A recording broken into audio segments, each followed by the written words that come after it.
ஆண்டவராகிய இயேசு கிறிஸ்துவின் நாமத்திற்கு மகிமை உண்டாவதாக. இந்த நல்ல நாளிலே உங்கள் யாவரையும் நான் வாழ்த்துகிறேன். இந்த நாளின் தியானத்திற்கு என்று தெரிந்து கொள்ளப்பட்ட வேத பகுதி ரோமருக்கு எழுதின நிருபம் 8ஆம் அதிகாரம் 31ஆம் வசனம். Romans chapter 8 verse 31. இவைகளை குறித்து நாம் என்ன சொல்லுவோம்? தேவன் நம்முடைய பட்சத்தில் இருந்தால் நமக்கு விரோதமாய் இருப்பவன் யார்? If God is for us, who can be against us? இந்த இடத்துல அப்போஸ்தலனாகிய பவுல் பரிசுத்த ஆவியானவரால் நிறைந்து இந்த வார்த்தைகளை எழுதும்போது இங்கே ஒரு கேள்வியை கேட்கிறார். தேவன் நம்முடைய பட்சத்தில் இருந்தால், ஃபாதர் காட், பிதாவாகிய தேவன் நம்முடைய பட்சத்தில் இருந்தால் நமக்கு விரோதமாய் யார் நிற்க முடியும் என்பதை தான் இங்கே கேட்கிறார். ஒருவேளை இந்த செய்தியை கேட்டுக்கொண்டிருக்கிற அன்பான சகோதரி சகோதரியே, உங்கள் வாழ்க்கையில் பலவிதமான எதிர்ப்புகள், பல எதிராளிகள், உங்களுக்கு விரோதமாக செய்யக்கூடிய மனிதர்கள் எழும்பி இருக்கலாம். ஒன்றை குறித்து நீங்கள் கவலைப்பட வேண்டாம். தேவன் நம்முடைய பட்சத்தில் இருக்கிறார். அதுதான் உங்களுக்கான செய்தி. அது உங்களுடைய வாழ்க்கையினுடைய ஒரு பலனாய் நீங்கள் அதை கருத வேண்டும். அவர் நம்முடைய பட்சத்தில் இருந்ததுனால தான் அவர் என்ன செஞ்சாரா? 32ஆம் வசனம் சொல்லுது, தம்முடைய சொந்த குமாரன் என்றும் பாராமல் நாம் எல்லாருக்காகவும் அவரை ஒப்பு கொடுத்தார். தேவன், பிதாவாகிய தேவன் நம்முடைய பட்சத்தில் இல்லைன்னு சொன்னால் அவருடைய குமாரனை கொடுத்தே இருக்க மாட்டார். அவருடைய சொந்த குமாரனை நம்ம எல்லாருக்காகவும் கொடுத்ததின் நோக்கம் என்னன்னு கேட்டிங்கன்னா, பிதாவாகிய தேவன் நம்முடைய பட்சத்தில் இருப்பதினால்.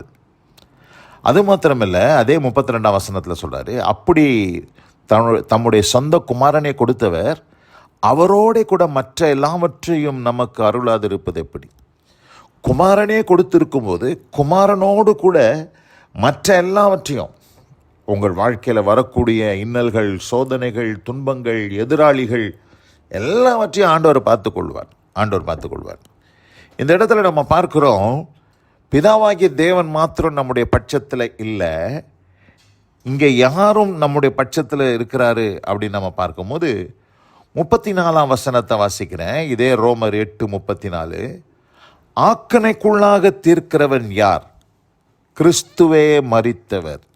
இப்போ பாருங்க, ஃபஸ்ட்டு பார்த்தோம் காட் ஃபார் அஸ், ரெண்டாவது பார்த்தோம் son Jesus Christ is for us. இந்த இடத்துல ஆக்கணைக்குள்ளாக தீர்க்கிறவன் யார்? கிறிஸ்துவே நம்ம எல்லாருக்காகவும் மரித்தவர் என்று இந்த இடத்துல சொல்கிறார். அது மாத்திரமல்ல, 26ஆம் வசனத்தில் பார்க்கும்போது பரிசுத்தாவியானவர் நம் பட்சத்தில் இருக்கிறார். 26ஆம் வசனம் என்ன சொல்லுது? அந்தபடி ஆவியானவரும் நமது பலவீனங்களில் நமக்கு உதவி செய்கிறார். Spirit of God is for us. God is for us. Son Jesus Christ is for us. Spirit of God is for us. இதெல்லாம் எதுக்கு அப்படின்னு பார்க்கும்போது 28ஆம் வசனம் சொல்லுது. 28ஆம் வசனம், அன்றியும் அவருடைய தீர்மானத்தின்படி அழைக்கப்பட்டவர்களாய் தேவனிடத்தில் அன்பு கூறுகிறவர்களுக்கு சகலமும் நன்மைக்கு ஏதுவாக நடக்கிறது என்று அறிந்திருக்கிறோம்.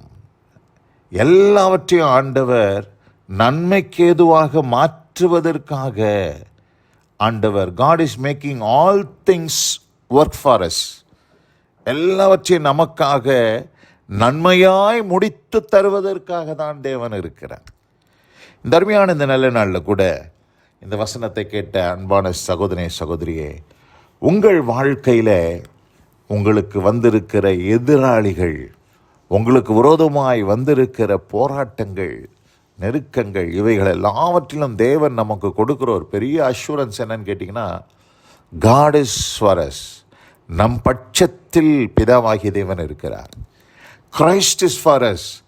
கிறிஸ்துவானவர் நம் பட்சத்தில் நமக்காக மரித்து ஜீவனை கொடுத்து உயிர்த்தெழுந்த இயேசு நம் பட்சத்தில் இருக்கிறார். எல்லாவற்றுக்கும் மேலாக பரிசுத்த ஆவியானவர் நமக்காக தந்தருளப்பட்டு இருக்கிறார். அவர் நம்முடைய பலவீனங்களில் நமக்கு உதவி செய்யும்படியாக பரிசுத்தாவியானவர் நமக்கு தந்தருளப்பட்டு, இப்படிப்பட்ட ஒரு ஸ்லாக்கியம், பாக்கியம் நமக்கு இருக்கும் பொழுது நாம் ஏன் கவலைப்பட வேண்டும்?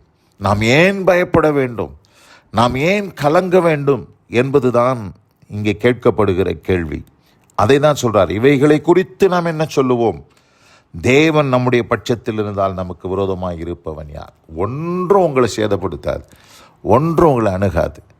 யூ ஆர் ஸ்பெஷல், நீங்கள் விசேஷித்தவர்கள்.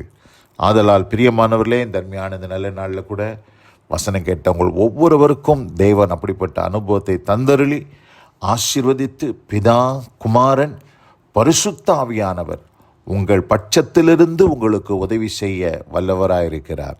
இந்த வார்த்தைகளை கேட்டவங்க ஒவ்வொருவரையும் கர்த்தர் தாமே ஆசீர்வதித்து காப்பாராக. God bless you all. ஆமென், ஆமென். நாம் ஜெபிப்போம். எங்கள் அதிகமாய் நேசிக்கிறதான எங்கள் அன்பின் பரலோக பிதாவே, நாங்கள் தியானிக்க கேட்ட இந்த வார்த்தையின்படி தேவன் நம்முடைய பட்சத்தில் இருந்தால் நமக்கு விரோதமாய் இருப்பவன் யார் என்ற வார்த்தையின்படியாக ஆண்டவரே, எதை குறித்தும் கவலைப்படாமல் தைரியமுள்ளவர்களாக பிதா, குமாரன், பரிசுத்த ஆவியானவர் தம்முடைய பிள்ளைகளின் பட்சத்தில் நீர் நிற்கிறீர். அதற்காக உம்மை ஸ்தோத்திரிக்கிறோம். இந்த நாளில் வசனம் கேட்ட பிள்ளைகள் ஒவ்வொருவருக்கும் அப்படிப்பட்ட அனுபவத்தை தந்தருளி ஆசீர்வதிப்பீராக. தேவ கிருபைக்கு தாழ்த்துகிறோம். இயேசு கிறிஸ்துவின் வல்லமை மிகுந்த நாமத்தில் பிதாவே, ஆமென், ஆமென்.